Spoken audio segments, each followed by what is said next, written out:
제목은 쉽게 이야기하면 말씀의 창조 또는 하나님의 창조라고 하는 것입니다. 이건 구약에서는 쓸 수가 없는 거예요. 오늘날에는 이 진리를 모르기 때문에 복음으로 시작했다가 다시 율법으로 돌아가 버리는 거예요. 대부분 다 그렇습니다. 토라로 돌아가자 하는 운동이 지금 거세게 일어나고 있거든요. 이게 보통 문제가 아닙니다. 갈라디아서에 바울이 뭐라고 말했습니까? 너희가 진리로 시작했다가 다시 율법으로 돌아가냐 그랬거든요. 이렇게 되기가 굉장히 쉽습니다. 그래서 우리가 이 진리 안에 머물기 위해서는 반드시 알아야 할 내용이 있는데요. 영어로는 101호라는 말이 기초라고 그러거든요. 101호. 호수로 얘기하면 101호와 같은 말씀이에요. 근데 이 말을 모릅니다. 이 말을 영어로는 ABC라고 부르는데 ABC도 모르기 때문에 율법으로 돌아가는 거예요. 아니면 교회의 어떤 전통적인 그런 규약이라 할까요? 전통으로 돌아갑니다. 그런데 제가 말씀드리는 거는 뭐 그렇게 해서라도 영생에 이르면 좋은데요. 멸망에 이릅니다.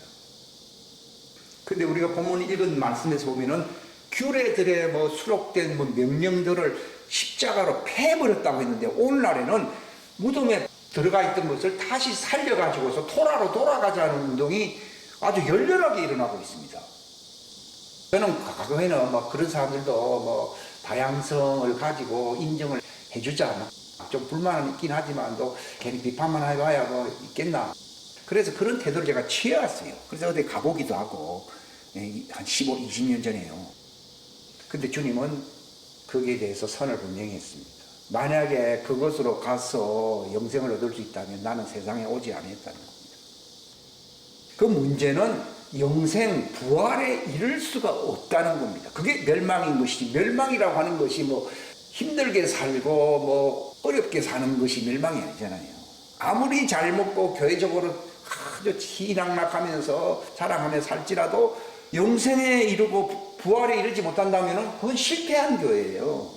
그걸 주님이 제게 이제는 타협을 하지 말라는 겁니다. 여기 에베소서 2장 잘 읽지도 않는 성경이에요. 왜냐하면 토라에 자랑하는 사람들은 이런 말을 인용하는 걸 별로 보지를 못했어요. 규례에 수록된 명령들의 율법을 십자가로 살렸다 했어요? 죽였다 했어요? 죽였다고 돼 있어요. 없애버렸다고 돼 있어요. 근데 우리는 살리고 있다고요. 만약에 그걸 살아나게 하면은 예수님이 죽어야 됩니다. 그걸 살리느냐 아니면 예수님을 살리느냐 둘 중에 하나입니다. 그래서 이것을 우리가 이 내용 ABC와 같은 기초입니다. 이거 신앙생활이에요. 근데 기초가 안 돼 있으니까 그렇게 될 수밖에 없구나. 나도 타협을 하듯이 막 그것도 조금 인정해야 안 되느냐 이렇게 생각을 해 온 것이거든요. 지금은 그들도 보지도 않습니다. 왜냐하면 내가 망하기 때문에. 분명히 바울은 율법에 아주 전공했던 사람이잖아요. 율법의 의로는 흠이 없고 내가 자랑하기로는 그런 걸 자랑할 수도 있다고 되어 있습니다. 그러나 내게 유익하던 것을 전부 폐기물 배설물로 다 취급을 해버린다고 했거든요. 그래서 저도 전부 그런 내용들이 요즘 유튜브나 많이 뜨고 있어요. 그런 걸 다 이제 배설물로 얘기하는 거예요. 또 시간 낭비할 이유가 없습니다. 기본기 진리만을 얘기해도 시간이 부족한 겁니다. 근데 그 내용의 1호가 뭐냐? 예수님이 누구냐는 거예요. 지금 당신 우리를 불신자 취급하고 있어요. 예수님이 누구냐니? 고린도후서에서 바울이 여러분들은 지금까지도 예수님을 육체로 알고 있다는 겁니다. 그러니까 나처럼 알고 있지 않다는 겁니다. 그걸 옛날에는 좀 깊이 생각을 한 점이 있는데요. 그러나 해답을 얻는 데는 많은 시간이 걸렸거든요. 그러니까 예수님을 바로 알아야 되는 거라. 그러니까 예수님을 육체로만 알고 있다고. 마리아의 몸에서 뭐 태어나서 침례도 받고 나중에 성령 받아서 어떻게 됐다 이런 얘기를 하잖아요. 그 수준은요, 보행기 타고 애들 걸어다니는 그 수준밖에 안 됩니다. 그런 거 타고 다니면 생활이 안 됩니다. 직장 생활 할 수가 없습니다. 영생에 이르도록 부활에 이르는 신앙생활을 할 수준이 못 됩니다. 근데 예수님은 자신을 소개했습니다. 거기 한번 읽어보십시오. 요한계시록 3장 10절입니다. 라오디게아 사람들을 교회의 천사에게 쓰라. 아멘이요 신실하고 진실한 증인이요 창조의 시작이신 분이 가라사대 됐습니다. 이것들을 말하라. 예. 창조의 시작이신 분이라고 번역을 해야 되는데, 그냥 예수님이 옛날에 뭐 말씀이실 때 창조했다. 그거 모르는 사람 어디 있습니까?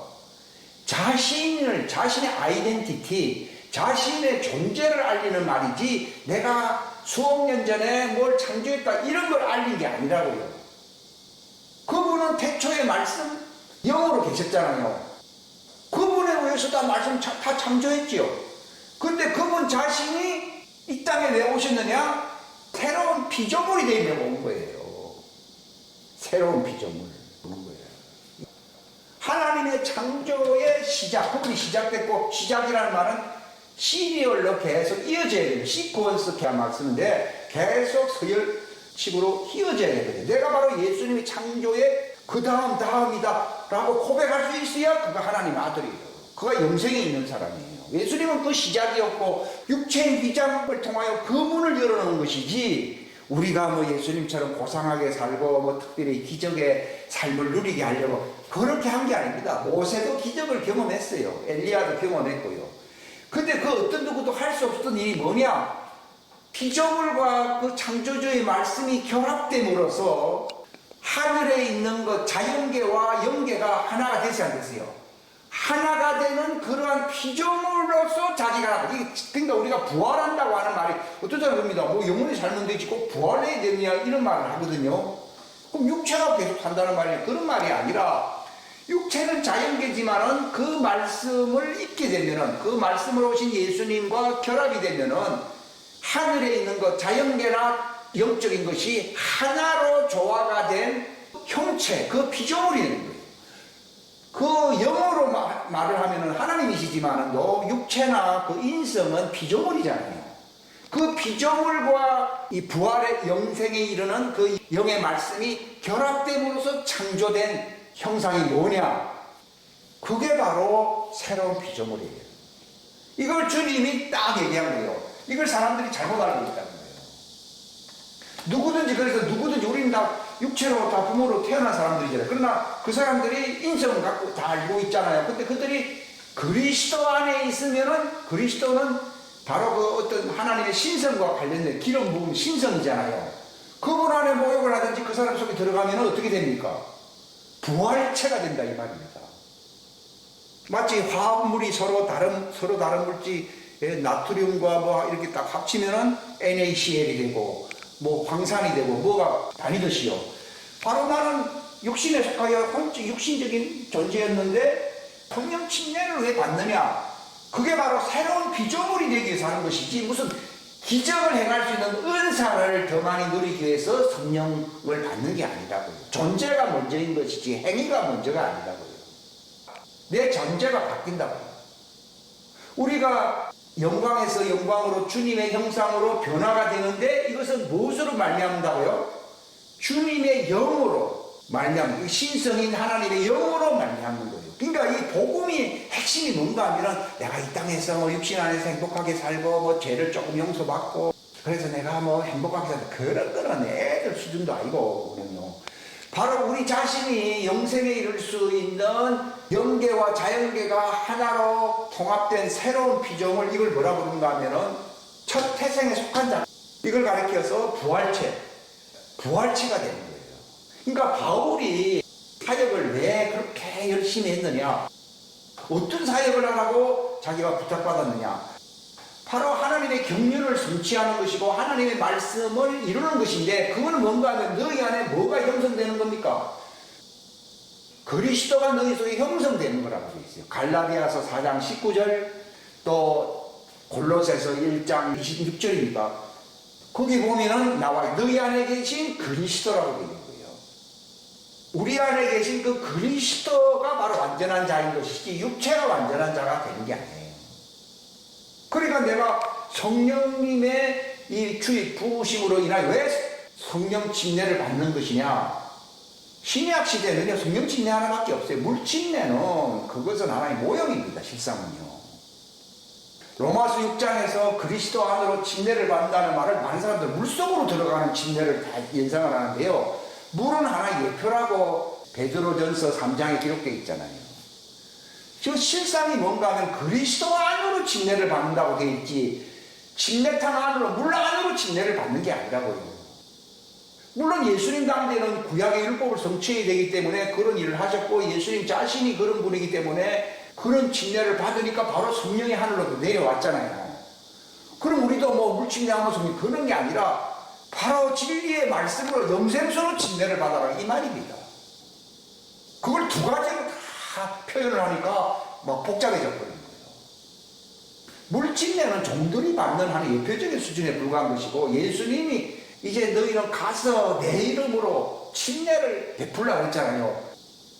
예수 이름으로 오시는 분이 누굽니까? 물이 왔습니까? 성령님이 오셨습니까? 성령님이 내 이름으로 오시는 것이고 내 이름으로 행하는 침례라고 하는 그 성령 침례를 얘기하는 것이고 이게 로마서 6장에서 그리스도 안으로 침례를 받는 사람은 옛사람이 장사되는 것이요. 아무리 저도 침례탕에 많은지 해도요 사람들이 효과가 거의 없었어요. 저도 한 100명 가까이 초창기 했습니다. 근데 하면서도 이게 조금 의례적이다 하는 생각을 내가 많이 하게 됐어요. 한 첫 번, 몇 번 할 때는 그런 걸 몰랐는데요. 하다 보니까 이것이 진짜인가 이런 생각을 들면 내가 또 딴 생각하고 있는데 본래 신약시대, 지금 구약시대가 아니거든요. 예수 이름으로 침례라고 하는 것은 바로 예수 이름으로 오시는 생명수, 성령, 내 배에서 생수의 강이 흐른다. 그러니까 생수의 강이 흐르는 사람이 기도함으로써 생수의 강으로서 침례를 받게 한다는 겁니다. 그게 신약의 핵심 진리인 것이지 또다시 뭐 강가로 데리고 가고 이런 거는요 몰랐을 때는 참작을 하겠지만은 그러나 이건 방해합니다. 애가 컸는데 보행기 타라 하는 거와 똑같습니다. 그렇다 이 말입니다. 이것은 생활화되지 않으면요 내가 지금 목말잖아요. 제일 쉬워 무엇이든지 내 이름으로 구하라는 말이 뭐냐면 떡 달라 밥 달라 고기 달라는 말이 아니에요. 뭐 달라는 얘기입니까? 생명수 떡과 생명수 양식 그걸 받으라 이 말입니다. 우리가 영생에 이르기 위해서 필요한 그 양식을 밥을 많이 주십시오 그런 뜻이지 밥도 먹고 또 뭐 다른 것도 주고 그런 뜻이 아니라 바로 예수님의 살을 언제든지 필요하면 언제든지 먹게 하시고 마시게 하시고 생명수를 침례를 날마다 받게 하시고 그런 뜻입니다. 무엇이든지 하는 말이 뭐 다양하게 100가지 뭐 기도 제목이 있는데 요즘 오늘날 교회 행사가 그렇습니다. 1번부터 해가지고 뭐 복잡합니다. 한 가지입니다. 너희는 무엇을 먹을까 마실까 세상 일을 염려를 했습니까? 하나님의 왕국과 의밖에 없습니까? 하나님의 왕국과 의가 되기 위해서는 육신의 양식이나 욕구를 충족해야 됩니까? 제가 말씀드린 침례와 참된 성찬에 참여해야 됩니까? 그게 예식, 내자가 필요 없습니다. 먹으라는데 무슨 의식이에요. 그냥 먹는 겁니다. 그러니까 무엇이든 내 이름으로 구하라는 말이 그 말입니다. 와, 이걸 이제 알았다니. 배고프거나 목마르거나 하는 사람은 무제한적으로 공급하는 것이 그분의 이름으로 주신다는 것입니다. 그거 먹으면은 영생하잖아요. 다른 건 하나도 문화생활 다른 건 하나도 즐기지 못한다라도 내 속에 예수님의 풍성한 생명수의 양식 그분의 살과 피의 음식이 또 그분의 말씀으로 내 배에서 흐르면요 내가 유명해지지는 못한다 할지라도 내가 성공 출세하지는 못한다 할지라도 영생에 이르는 것은 정해진 거예요. 그게 믿음입니다. 그러니까 믿음을 가진 사람은 다른 걸 많이 잡다한 걸 구하는 게 아니라 바로 영생의 부활체가 될 수 있는 바로 하나님의 창조 나이가 새로운 피조물로 예수님의 형상과 같아지도록 하는 양식과 생명수는 무제한으로 주님이 공급해 주겠다는 것이 예수님이 내 이름으로 성령님을 보내주겠다고 하는 말이 그 뜻이라는 걸 알게 된 거예요. 그러니까 이전에 과거에 가졌던 그런 모든 잡다한 지식들 배운 거 있잖아요. 뭐 교회에서 배우고 신학교에서 전부 다 주님 불이라는 겁니다. 그러니까 마시면 내 영안이 막 열려야 된다는 거죠. 그거를 먹고 마시면 세상한 강도도 다 필요 없습니다. 나는 영생합니다. 바울이 사람들에게 나를 따라오라고 그랬잖아요. 뭘 따라오라는 겁니까? 바로 내가 먹고 마시듯이 믿음을 가져서 예수님의 말씀을 알므로 진리를 알므로 먹고 마시고 영생에 이르듯이 너희들도 나오자가 없이 나처럼 따라와서 먹고 마시라 이 얘기입니다. 예수님도 말씀하셨잖아요. 무엇이든지 목마르고도 내게로 와서 마시라. 믿는 사람은 그 배에서 얼마나 많이 들어왔든지 생수의 강에 뭐 강처럼 흘러서 자기만 먹는 게 아니라 다른 사람까지 먹일 수 있다고. 이것이 이제 내게서 흘러가니까 이걸 먹일 수 있다고. 그 내용 한 가지뿐이다요. 너희가 나를 사랑하면 내 명령을 지키라고 했어. 아, 무슨 명령을 지키라는 거지? 그러면서 그 뒤에 내 이름으로 무엇을 구하든지 내가 시행한다. 아니 주님 이상합니다. 아니 명령을 지키라고 하면 우리가 다 예의 바르게 뭘 해야 된다는 얘기인데 무엇이든지 내 이름으로 구하면 내가 시행한다. 그게 무슨 명령입니까? 근데 그게 명령이, 그게 신약 명령인 거예요. 이게 예수님의 명령입니다. 즉 우리가 예수님을 알므로 그분의 이름을 믿고 계속 믿어야 된다고 되어 있잖아요. 믿는다는 말은 생수의 강수가 성찬 의식이 아니라 폭포수와 같이 저번에 어떤 내게 강 얘기를 했잖아요. 이것이 내게 막 흘러가야 된다는 겁니다. 그렇게 하는 것이 누구의 명령을 지키는 거라고요? 예수님의 명령을 지킨다. 아, 이제 알았어요. 아니, 명령을 지키라면 그게 구체적으로 무엇입니까? 그런데 무엇이든지 너희가 내 이름으로 구하면 내가 시행한다. 우리가 보고 기도 많이 하라는 내용입니까? 그런 말도 아니라는 거예요. 그런 말이 아니라는 거예요. 내가 아무리 깎듯이 뭐 예의 바르게 내가 뭐 똑똑하게 훌륭하게 산다고 할지라도 내 배에서 예수님처럼 생수의 강에 콸콸 흘러서 내 스트레스를 할까, 내 어떤 그 욕정이라 할까, 어떤 내 욕망, 내 어떤 부모로부터 물려받은 그 망령된 행실이라 되어 있거든요. 이 모든 것이 다 홍수가 나니까 다 떠내려가 버렸지. 그걸로서 옛사람을 죽이는 것이지 내가 인간의 어떤 예의 바른 어떤 행동으로서 고쳐지는 게 아닌 거예요. 홍수 한 번 나니까 뭐 쓰레기통이 그 이만큼 있었는데 그냥 싹쓸이 다 날아가고 없어졌다고 그러더라고요. 미국에는 토네이도가 한 번 뭐 지나가고 나니까 고철 냉장고나 뭐 이런 집 가구 내놨는데 태평양 서쪽으로 가버렸다 그러더라고요. 그런 것처럼 내 속에 있는 잡다한 내가 어떻게 그래서 뭐 치유학교도 다니고 뭐 그걸 제가 무시한다는 내용은 아닙니다. 그게 다 보행기 타는 훈련이 뿐이고 이게 바로 폭포수 같은 성령의 강수가 우리 침례탕으로 우리가 이걸 들어가게 하는 우리가 침례탕이 돼야 됩니다. 바울이 이런 말을 전하니까 그 간수가 찾아와서 내가 어떻게 하면은 구원을 받겠느냐니까 주 예수 이름 믿고 침례받아. 근데 그게 무슨 침례탕이 있으면 그게 아니라 예수님 말씀의 생명수의 침례탕이 바울이 배설해 놓은 거거든요. 거기서 우리가 이 말씀을 듣게 되면은 침례를 받은 거야, 안 받은 거예요? 받은 거예요. 은혜 받았다는 거 침례 받았어, 안 받았어요? 받은 거예요. 그리고 죄가 사해졌거든요. 그러니까 바울처럼 생명수강을 마신 사람들이 거기서 흘러가는 사람들에게 복음을 하나님이 전하라고 그런 부탁을 하는 것이지 전통적인 신학을 알았기 때문에 선교할 수 있는 게 아닙니다. 그건 다 선교제를 황폐하게 만드는 것에 불과합니다. 그러니까 제가 알게 된 것은 예수님이 그걸 베풀어 주려고 말씀이 육체가 되신 분이시구나. 이런 말씀들이 그 요한복음 1장에 다 적혀 있어요. 말씀이 육신이래요. 은혜와 진리가 그러니까 생명수강으로 우리가 부활할 수 있게 하는 진리고 은혜는 바로 죄를 모든 노폐물을 옛사람을 죽여야 죽여요. 싹 죽여버리는 은혜와 진리가 충만하다고 되어 있어요. 그것은 구약성경에는 없습니다.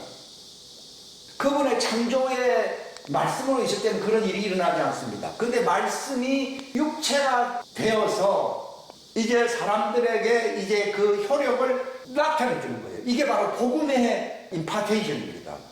말씀이 육체가 되지 아니했으면요 그냥 말씀으로 끝납니다. 그건 하나의 지식으로 율법으로 끝납니다. 근데 그분이 말씀이 육체가 됐다는 말이 은혜와 진리가 그 속에 충만하다고 말했습니다. 이것은 바로 그분이 하나님의 창조의 시작인 거예요. 그러니까 저도 주님 그 말씀을 읽었지만 그 말씀이 그런 뜻인 줄은 몰랐습니다. 저도 하나님 예수님의 창조의 시작이신 분을 따라서 저도 3번째, 5번째, 100번째, 10번째가, 500번째가 되더라도 내가 그 계열로 나아가기를 원합니다. 그게 하나님의 아들인 거예요. 율법하에 있는 사람은 그렇게 구원하실 그분, 지상 재림하실 그분을 바라볼 때에 그분이 오셔서 우리를 인도하신다. 이것이 율법하에 있는 자들의 믿음이고 또 그런 자들을 마지막 때 주님이 지상 재림함으로써 구원해 주실 것입니다. 그러나 지금 이루어지진 않습니다. 그러나 하나님의 자녀들에게는 놀라운 복음의 메시지가 있습니다. 그분이 그 은혜와 진리가 충만하신 하나님의 창조의 피조물의 형태거든요. 마리아의 몸에서 왜 태어났습니까? 창조주이신 말씀이 육체의 인성과 결합이 됐잖아요.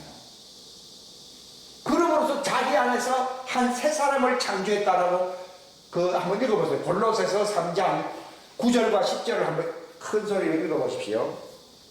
서로 거짓말하지 말라. 너희가 옛사람을 그의 행위와 함께 벗어버리고 새 사람을 입었는데 이 새 사람은 그를 창조하신 분의 형상을 따라 지식면에서 새로워지는 바로 그걸 내가 알게 된 거예요.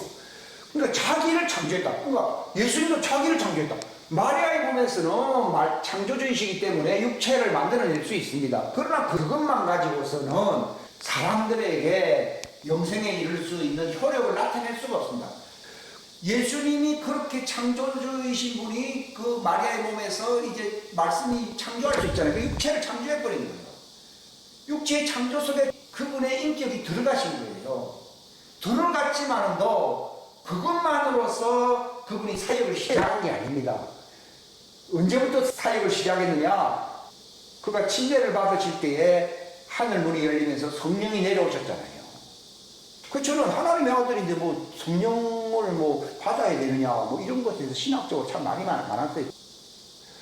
그분이 왜 말씀이 육체 안에 마리아의 몸에서 그 태에서 육체를 창조할 수 있잖아요. 그거는 분명히 인성이고 그거는 피조물입니다. 그것만 갖고서는 하나님의 집은 될 수 있어도 그것이 하나님의 창조의 그 아들의 형상이 아닙니다. 자기 안에서 한 새 사람을 창조해서 창조하셨어요. 그러니까 마리아의 몸에서 성령을 떠받았잖아요. 그 저는 이제 알게 된 겁니다. 왜 성령을 그분이 받으셔야 했는지. 성령은 바로 하나님의 신성, 생명의 궁극이잖아요. 들어오게 되니까 인성이신 육체 안에서 뭐가 만들어진 것입니까?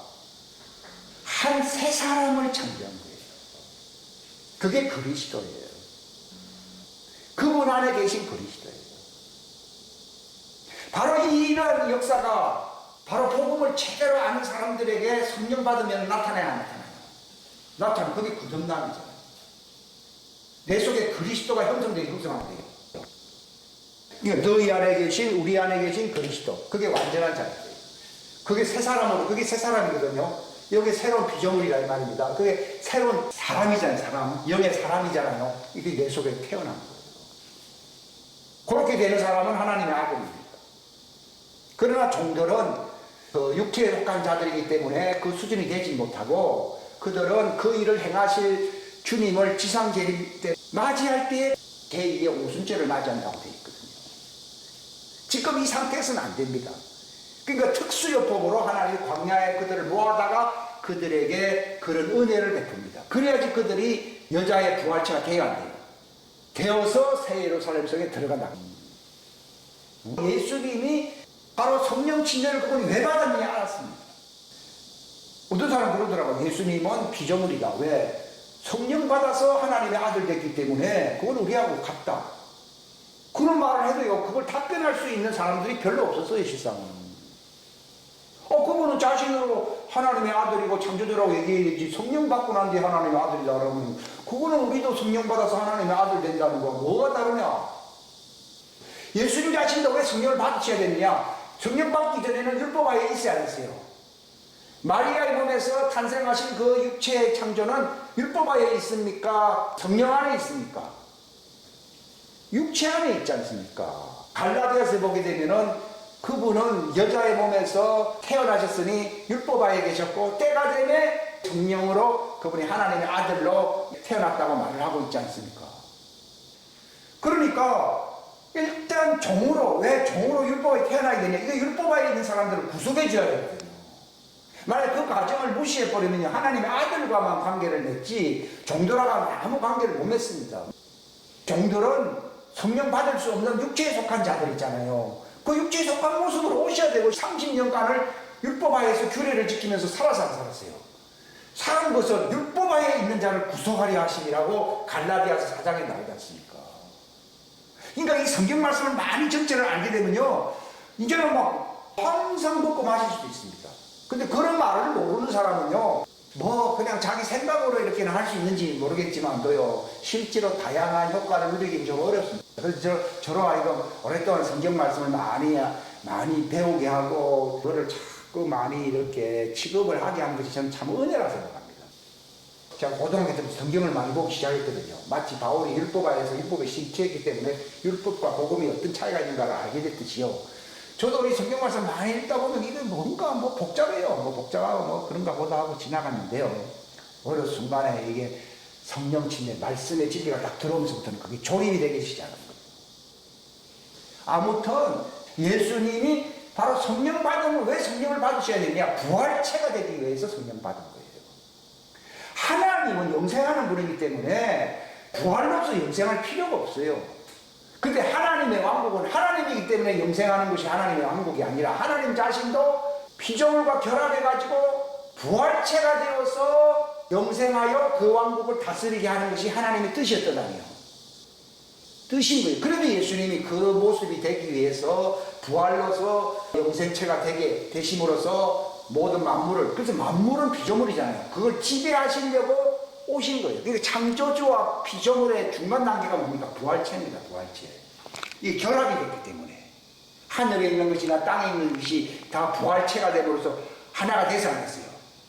피조물도 아니고 그렇다고 창조주도 아니고 그것이 그 안에서 통일이 됐어야 안 됐어요. 통일이 된 그 상태가 바로 하나님의 아들인 거예요. 우리도 성령 받기 전에는 하나님의 아들이 아니거든요. 그럼 성령 받았다고 해서 뭐 은사가 있다고 해서 하나님이 아니면 구약시대에도 은사가 있었잖아요. 그게 아니라 은사가 아니라 우리 속에 예수님의 형상처럼 부활체, 하늘에 있는 것이나 땅에 있는 것, 자연체와 이 인성과 인성이 결합된 부활체가 되어야만이 부활하거든요. 내 속에서 한 세 사람으로 부활체가 되어야만이 예수님이 이리로 올라오라 할 때 홀렬히 부활되어서 하늘로 올라가거든요. 이게 바로 하나님의 아들의 특권입니다. 이건 예수님도 똑같습니다.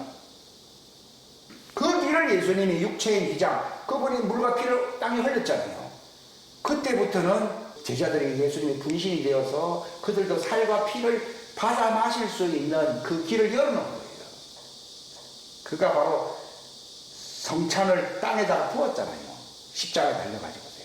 그것이 바로 어떤 의미인지를 알게 되었고 그것을 우리가 얼마 땅에도 흘러보는데 우리가 바로 그걸 먹고 마심으로써 예수님의 분신 지체가 되는 거예요. 지체가 됨으로써 100% 영생에 이를 수 있는 조건을 갖추게 되는 거예요. 이게 복음이에요. 복음. 그러니까 그때부터는 항상 기뻐하라는 말이 이해가 됩니다. 상황은 별로 안 좋아도요. 이 부활체로서 내가 그분의 형상으로 내가 영생에 이른다. 이거를 정말 실체적으로 성찬을 통해서 진짜 생명수 침례를 통해서 내 속에서 먹고 마시게 되면 육체의 기쁨이 아니라 내 속에 말할 수 없는 기쁨이 생기게 돼 있어요. 내가 육신적으로는 50살까지 산다는 것도 보장 못하지만은 이 살과 피를 받아 마시게 되면 나는 반드시 영원히 살 수 있는 영생체 부활체가 된다는 걸 확신할 수 있습니다. 이게 복음의 핵심입니다.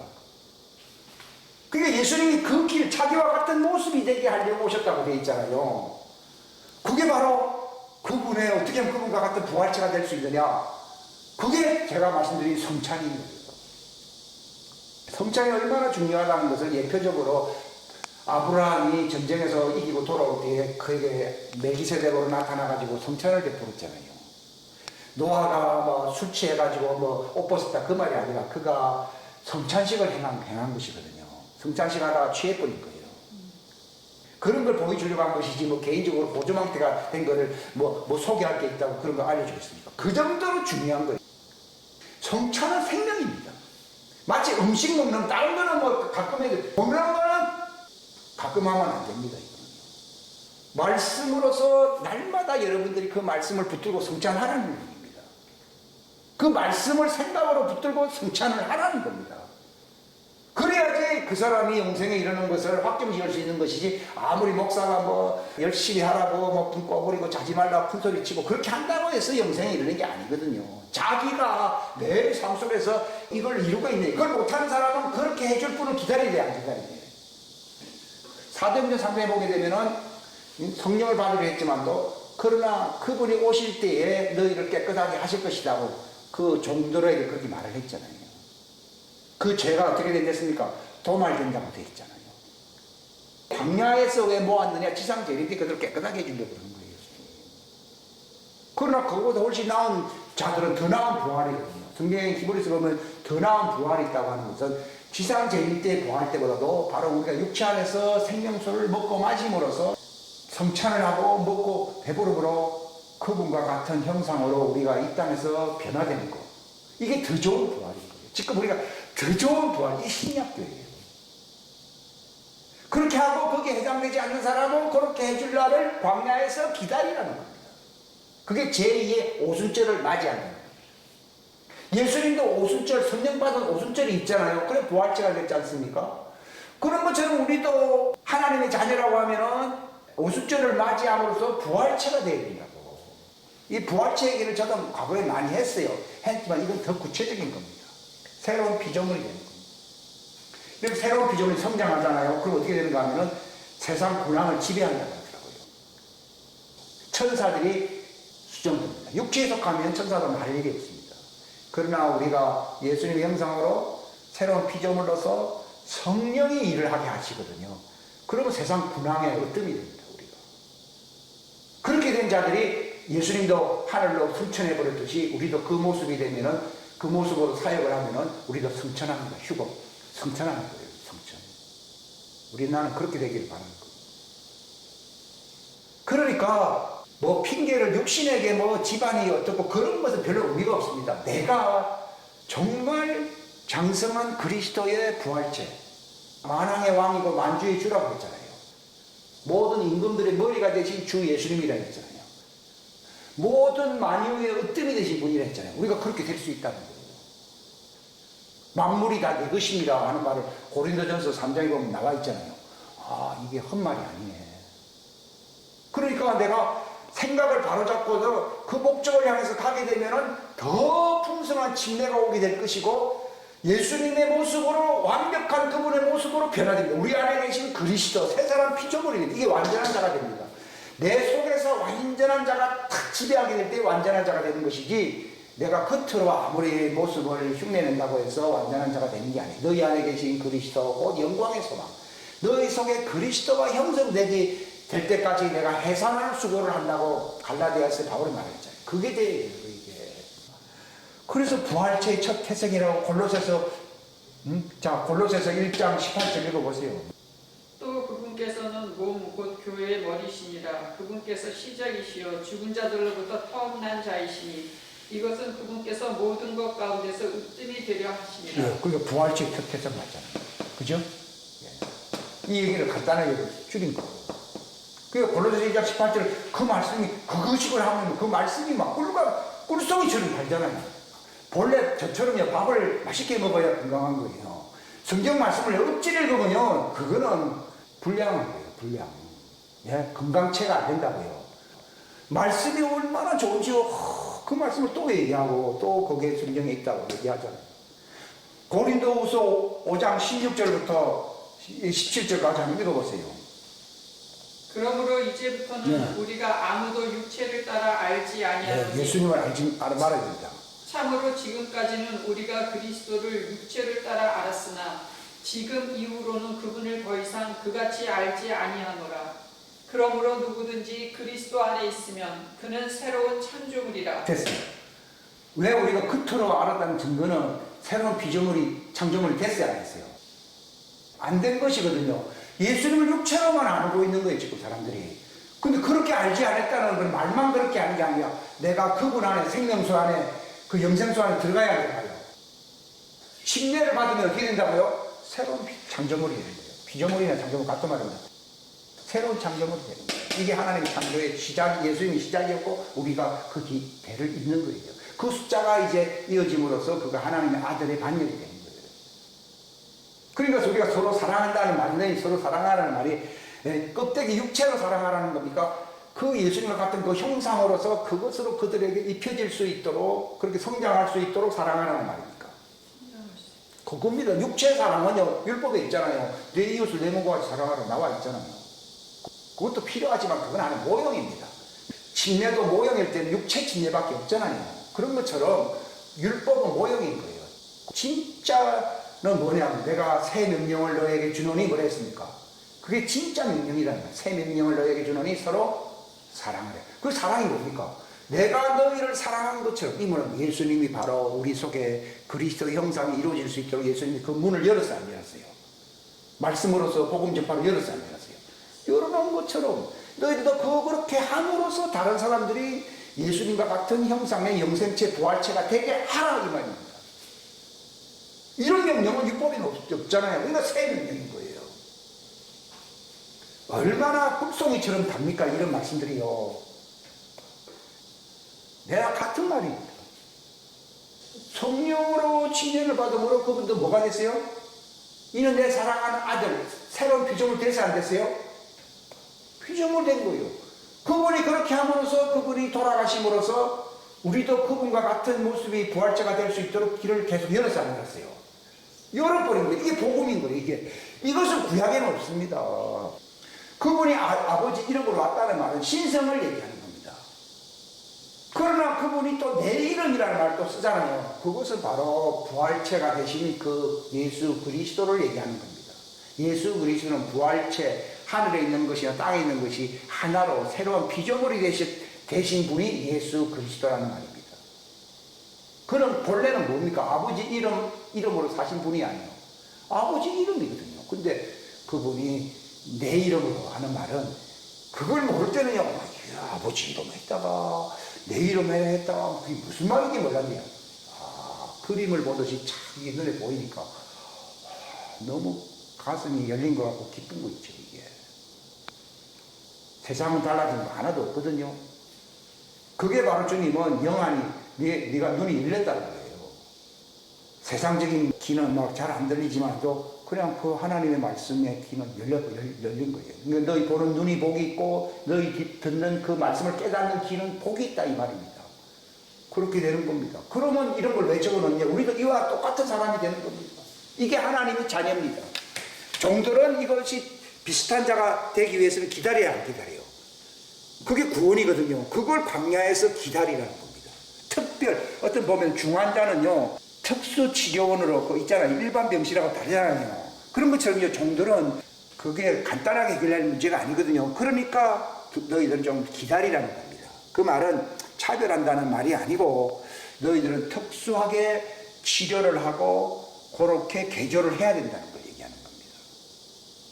그런데 하나님의 자녀는 예수님과 같은 그런 모습으로 왔기 때문에 단순하게 효력을 발휘할 수가 있는데, 아담의 후에는 그렇게 아들과 같이 단순하게 효력을 발휘할 수 있는 그런 과정이 아니라는 겁니다. 조금 중환자라 얘기하면 좀 그렇는데요, 조금 깊이 해야 되는 거예요. 집중 치료를 해야 된다고요. 그래서 광야에서 몇 달을 그들이 기다려야 된다고 했습니까? 3년 6개월이라는 거예요. 그것은 수술이 다르다는 겁니다. 우리는 육체 안에서 수술할 수 있는 자들이고, 그들은 특별한 장소로 가서 그분이 특수하게 직업을 해야 된다는 것입니다. 이것이 지상 대피소를 마련해야 할 이유가 되는 것입니다. 기도하겠습니다. 하나님 아버지, 감사합니다. 귀한 시간 주셔서 감사합니다. 이 놀라운 이 영생에 이를 수 있는 이 단순한 진리를 깨닫게 하시고, 과거에 잘못 알았던 모든 복잡다단한 이러한 그러한 쓰레기를 다 처리할 수 있게 하여 주시고, 정말 어린아이와 같이 나의 멍에를 메고 어린아이와 같이 내게 배우라고 하신 주님이시여, 나는 마음이 온유하고 겸손하니 나의 멍에를 메고 내게서 배우라, 그리하면 너희 마음이 쉼을 얻으리라고 말씀하신 주님이시여, 우리로 하여금 그 예수님의 그 가르침을 우리가 단순하게 받아들임으로써 우리도 예수님처럼 부활의 영생에 이를 수 있는 이 놀라운 영광의 과정을 우리가 밟을 수 있도록 축복하시옵소서. 하나님, 우리의 겉사람은 날마다 쇠폐하여지고 있고 세상도 이제 종말을 향해서 가고 있지만, 우리의 속사람과 우리가 바라보는 새하늘과 새 땅은 날마다 이제 새로워질 그날을, 우리의 놀라운 이 영광의 소망을 놓치지 않고 주님 앞에 설 수 있도록 자신을 단장하며 예비할 수 있는 기름 부음 받는 예수님 그리스도, 우리 안에 계신 그리스도가 될 수 있도록 성령으로 역사하여 주옵소서.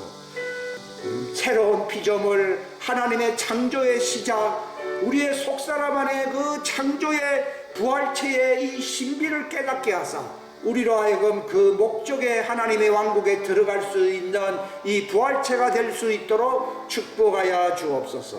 함께하여 주시기를 바라옵고 주 예수님의 이름으로 기도하옵나이다. 아멘.